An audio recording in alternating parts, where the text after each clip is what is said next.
గురుబ్రహ్మ గురువిష్ణు గురుదేవో మహేశ్వరః గురు సాక్షాత్ పరబ్రహ్మ తస్మై శ్రీ గురవే నమః. జగద్గురువులైనటువంటి జైనంబి మాత సమేత శ్రీ శ్రీ శ్రీ శ్రీ కమలీ బాబా వారి పాదార విందములకు నమస్కరిస్తూ జై గురుదేవ సర్వ విఘ్నోపశాంతి. ఆత్మీయ బంధువులందరికీ ఈరోజు తెలుగు నూతన సంవత్సరం శ్రీ పరాభనామ సంవత్సరం యొక్క ఉగాది పర్వదిన శుభాకాంక్షలను తెలియజేస్తూ ప్రతిరోజు ఆధ్యాత్మిక విషయాల్ని మనందరము సామూహికంగా ముచ్చటించుకుంటున్నాము. ఈరోజు మరొక్కసారి మన దేహంలో ఉన్నటువంటి షట్చక్రాలని కూలంకషంగా ముచ్చటించుకొని వివరించుకొని సాధనలో దానిని గురించి తెలుసుకుందాము. మనకి షట్చక్రాలు అనే తెలుసుకునే ముందు మన దేహంలో 72,000 నాడులు ఉన్నాయి. శరీరం అణువణు అంతా వ్యాపించి ఉన్నాయి.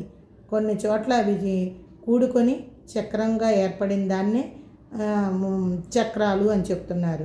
షట్ అనగా 6 చక్రాలు మన దేహంలో ఉన్నాయి. వాటి పేర్లు వివరంగా ఒక్కొక్క చక్రం గురించి పూర్తి వివరాలు మనం తెలుసుకుందాము.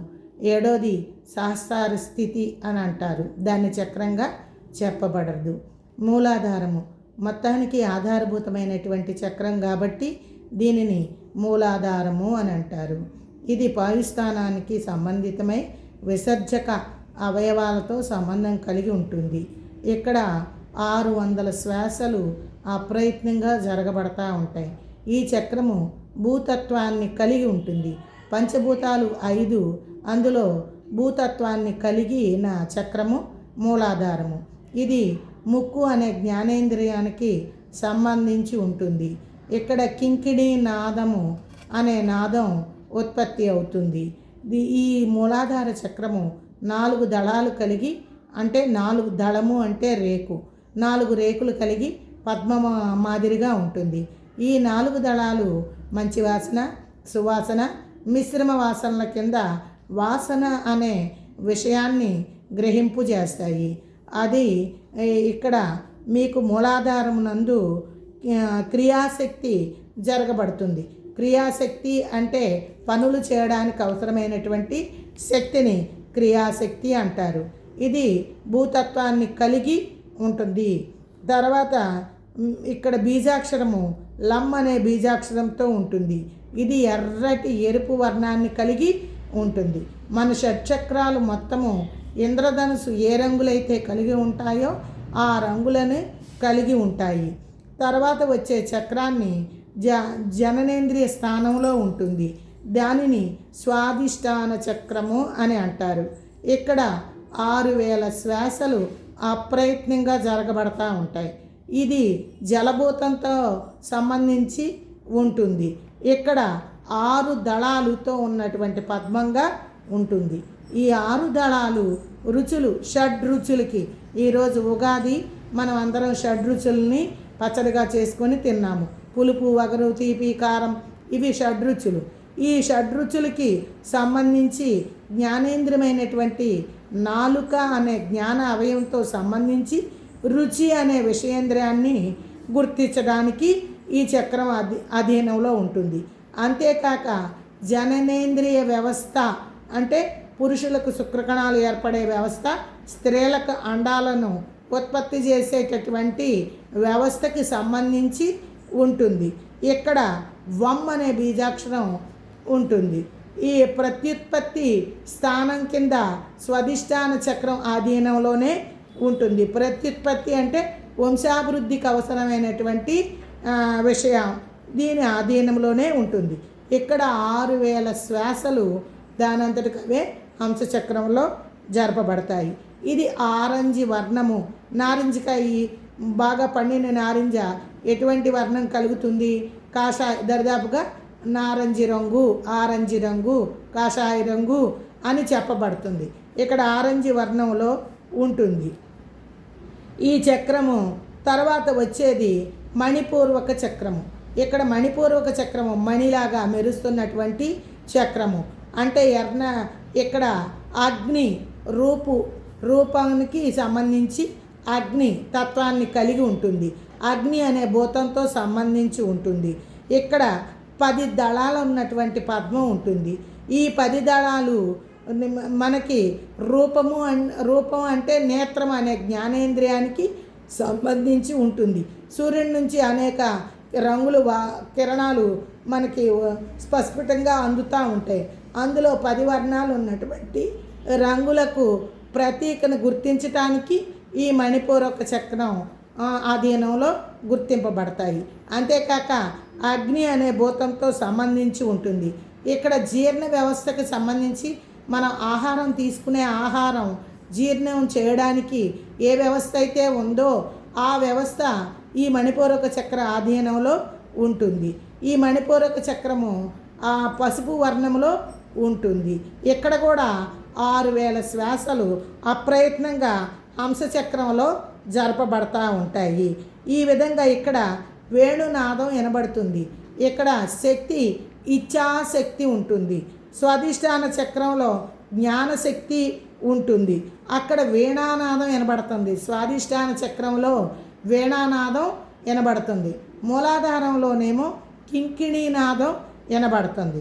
ఇప్పుడు మణిపూరక చక్రం తర్వాత అనాహత చక్రం. ఇది గుండె స్థానంలో హృదయ స్థానంలో ఉంటుంది. అనాహతము అంటే నిశ్శబ్దం, అనహతం శబ్దం లేకుండా ఉండేది అనాహతం. ఇక్కడ ఈ అనాహత చక్రము కూడా మీకు 12 దళాల పద్మం ఉంటుంది. ఈ 12 దళాల పద్మము యొక్క వివరణ ఇక్కడ ఆదిశక్తి అనే శక్తి ఉంటుంది. ఆదిశక్తి ఇక్కడ బీజాక్షరము ఎం అనే బీజాక్షరము ఉంటుంది. ఇక్కడ శంఖనాదము అనే నాదం ఉంటుంది. ఇక్కడ కూడా 6000 శ్వాసలు అప్రయత్నంగా జరగబడతా ఉంటాయి. ఈ చక్రము యొక్క వర్ణన ఆకుపచ్చని వర్ణంలో ఉంటుంది. ఈ అనాహత చక్రము స్పర్శ అనే జ్ఞాన ఏంద్రియముతో కలయికని గుర్తించడానికి స్పర్శ చర్మము తక్కువ అంటారు. ఈ చర్మంతో సంబంధించి స్పర్శను గుర్తించుతుంది. ఇక్కడ ఈ చక్రము యొక్క బీజాక్షరము ఎం. తర్వాత వచ్చేది విశుద్ధి చక్రము. విశుద్ధి చక్రము కంఠస్థానంలో ఉంటుంది. ఈ కంఠస్థానంలో ఉన్న విశుద్ధి చక్రము విశ్లేషణముగా శుద్ధి చేయబడిన చక్రము. ఇది ఆకాశతత్వంతో ఉంటుంది. ఇక్కడ 16 దళాలున్న పద్మం ఉంటుంది. ఈ 16 దళాల పద్మమునందు షోడశ కళలుతో సంబంధితమై ఉంటుంది. ఇక్కడ మేఘనాదం వినబడుతూ ఉంటుంది. ఈ షోడశ కళలకి శబ్దం ఆకాశతత్వం యొక్క గుణము శబ్దం చెవి అనే జ్ఞానేంద్రియముతో సంబంధించి ఉంటుంది. ఈ విశుద్ధి చక్రము నీలవర్ణం కలిగి ఉంటుంది. ఇక్కడ విశుద్ధి చక్రం దగ్గర 1000 శ్వాసలు అప్రయత్నంగా జరగబడతా ఉంటాయి. ఈ విశుద్ధి చక్రం మామూలుగా సకటగా మనకి ఆధ్యాత్మికంగా 2 రకాలుగా చెప్తారు. జీవుడు స్థానము, కంఠస్థానంలో జీవుడు ఉంటాడు అంటారు. ఈ జీవుడు కళల్లో స్వప్న వ్యవస్థలో కళ్ళగంటూ ఉంటాడు. మామూలుగా వ్యవహారిక స్థానంలో ఇది కంఠస్థానాన్ని సరస్వతి నిలయం, వాక్క్షేత్రము, వాగ్దేవి నిలయం అని కూడా చెప్తూ ఉంటారు. విశుద్ధి చక్రం వర్ణన నీలకంఠుడు, శివుడికి కంఠం నీలంగా చూపిస్తారు. ఇది ఆకాశతత్వం కాబట్టి నీలమైనటువంటి వర్ణం కలిగి ఉంటుంది. ఇక్కడ 1000 శ్వాసలు అప్రయత్నంగా హంసచక్రంలో జరగబడతా ఉంటాయి. తర్వాత ఆగ్నేయ చక్రము. ఆగ్నేయ చక్రము ఆజ్ఞలను జారీ చేస్తుంది. దీని ఆధీనంలోనే మిగతా చక్రాలన్నీ కూడా పనిచేస్తూ ఉంటాయి. ఇక్కడ 2 దళాలు కలిగినటువంటి పద్మం ఉంటుంది. హం ఛం అనే బీజాక్షరాలు ఉంటాయి. ఈ అంశం బీజాక్షరాల దగ్గర చిచ్చక్తి అనే శక్తి ఉంటుంది. అబ్ధినాదం వినబడతా ఉంటుంది. ఇక్కడ 1000 శ్వాసలు అప్రయత్నంగా జరగబడతా ఉంటాయి. ఇక్కడ లైట్ వంగ పువ్వు రంగుగా ఉన్నటువంటి కాంతి లేదా బూడిద వర్ణం కూడా చెప్తారు. ఇక సహస్రార స్థితి అని అంటాము. ఏడో దాన్ని సహస్రార స్థితి అంటాము, చక్రము అని అనము. అక్కడ కూడా 1000 శ్వాసలు సహజ శక్తి పనిచేస్తూ ఉంటుంది. అక్కడ కరెక్ట్గా మాడు అని మనం చెప్పబడే బ్రహ్మరంధ్రం కూడా ఆ మధ్య భాగంలో ఉంటుంది. ఈ సహస్రార చక్రము బూడిది వర్ణం కలిగి 1000 అంశశ్వాసలు అప్రయత్నంగా జరుగుతూ ఉంటాయి. ఇది ఇంద్రధనుసులో ఏ వర్ణాలు అయితే ఉంటాయి, ఇక్కడ సహజ శక్తి జరుగుతూ ఉంటుంది. ఇంద్రధనుసులో ఏ వర్ణాలు అయితే ఉంటాయో ఆ వర్ణాలు మొత్తం ఈ 6 చక్రాల్లో 7 చక్రాలు 7వ దాంట్లో స్థితి అనుకున్నాం కదా, అక్కడతో ఉంటాయి. మొదటిది మూలాధారం ఎరుపు వర్ణంలోను, స్వాధిష్టానము రంగు జలతత్వంతోను, ఆరెంజ్ రంగులోను, తర్వాత మణిపూర్వక చక్రము పసుపు రంగులోను, అనాహత చక్రము ఆకుపచ్చ రంగులోను, తర్వాత విశుద్ధి చక్రము నీలం రంగులోను, ఆగ్నేయ చక్రము నిండు బూడిద రంగులోను, సహస్రార చక్రము స్థితి బూడిద రంగులోను. ఇలాగా 7 చక్రాలు విబ్జిఆర్ విఐబి GYOR విబ్జిఆర్ ఇంద్రధనుసులో ఎటువంటి కిరణాలు అయితే ఉంటాయో ఆ కిరణ కాంతి ఈ చక్రాల్లో ఉంటాయి. మనకి 5 శక్తులు, పంచశక్తులు, క్రియాశక్తి, ఇచ్ఛాశక్తి, జ్ఞానశక్తి, ఆదిశక్తి, పరాశక్తి, సహజశక్తి, ఇట్లా 5 శక్తులు ఉంటాయి. బీజాలు లం, వం, రం, యం, హం అనే బీజాక్షరాలు ఈ చక్రాల్లో ఉంటాయి. ఇదే ఆగ్నేయ చక్రంలో ఓంకారం అక్షర స్వరూపుడైన పరబ్రహ్మం ఓంకార స్వరూపుడుగా ఓం అనే బీజాక్షరం ఉంటుంది.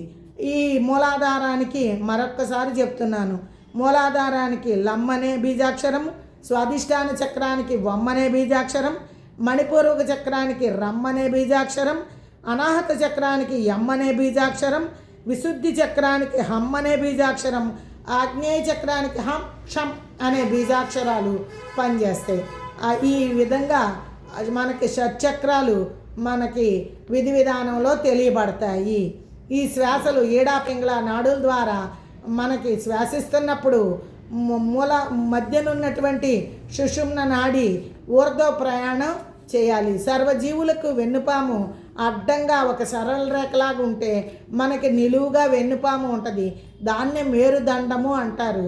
ఆ మేరుదండంలో మేరు ద్రవము ఉత్పత్తి అవుతూ ఉంటుంది. ఆ ఏడా పింగళ నాడుల మధ్య ఉన్న సుషుమ్న నాడి ఊర్ధ్వ ప్రయాణం చేయాలి. మనకి కిందున్నటువంటి మూలాధారము, స్వాధిష్టానము, మణిపూర్వక నందు ఈ శ్వాసలు జరిపేటప్పుడు కిందకి మనకి భూమి ఆకర్షణకి కిందకే శ్వాస జరగడానికి ఆస్కారంగా ఉన్నట్టుంటాయి. ఎప్పుడైతే మనం ప్రాణాయామాలు సక్రమంగా చేస్తామో అప్పుడు ఆ కుండలిని శక్తి ఉత్తేజపడి ఊర్ధ్వ ప్రయాణానికి ఏడా పింగళ నాడులు ప్రయాణం చేయడానికి కావలసినటువంటి శక్తి సమకూరుతుంది. ఊర్ధ్వ ప్రయాణం చేసినప్పుడు మాత్రమే ఆగ్నేయ చక్రంలో అవి కలవడానికి ఆస్కారంగా ఉంటుంది. అంతేకాక ఈ దళాల యొక్క బీజాక్షరాలని మనము తీసుకొని రోజు నిత్యం లం వమ్మని చేసే బదులు నాకు తెలిసినంత మట్టికి గురుదేవుడు మనకిచ్చినటువంటి షట్ ప్రకరణలో ప్రణవధారణ, ప్రణవాన్ని ధారణగా అనడమే, పలకడమే, దాన్ని విధి విధానంలో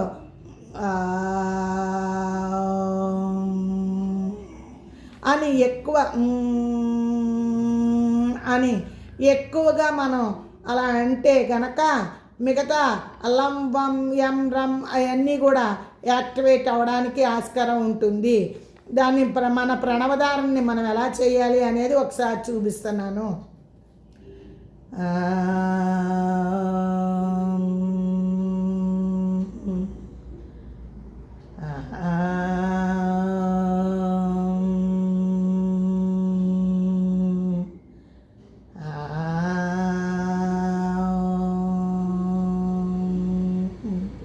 అలా ఓంకారాన్ని, ప్రణవము అంటే ఓంకారము, ఆ ఓంకారాన్ని అలా సాధన చేస్తే ఒక క్లాసులో ఒక విద్యార్థిని మందలించినట్టయితే అందరూ సక్రమంగా క్రమశిక్షణలో బుద్ధిగా కూర్చుంటారు అనేది నానుడి, ఉపాధ్యాయులకు తెలిసిన విద్య.